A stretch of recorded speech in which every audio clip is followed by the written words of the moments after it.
Chicken. এটা হলো আজকে অন্য ধরনের চিকেন, চিকেনটা হলো আজকে পুরা দিয়া। তো দেখতে থাকো আমি কিভাবে বানাই।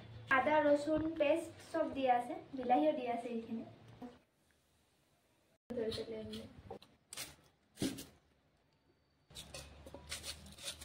টমেটো কাটতেছি, টমেটো দিব, বেটে দিব মিক্সারে। আর এখানে আদা রসুন পেঁয়াজ সব কাটা আছে। আর দুটো ছোট ছোট আলু দিব।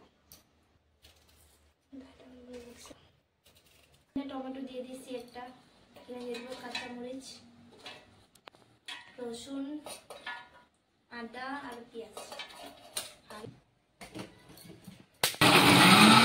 মশলা আমার একদম মিচমিচা গুঁড়া হয়ে গেছে।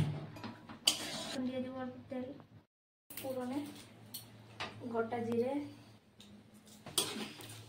তো দিয়ে দিব এখন পেঁয়াজ। পেঁয়াজ লাল করে ভেজে নেব। এখন দিয়ে দেবো আলু,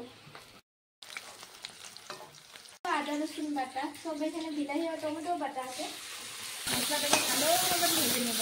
এখান থেকে মশলা থেকে তেল বেরোচ্ছে 10-15 মিনিটের জন্য। তো এখানে দিয়ে দেবো লবণ, হয়ে দেবো একবারে।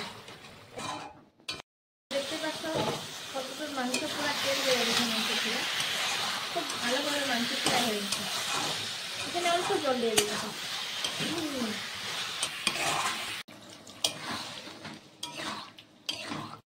তো এখান থেকে এইভাবে ধনিয়া পাউডার একটু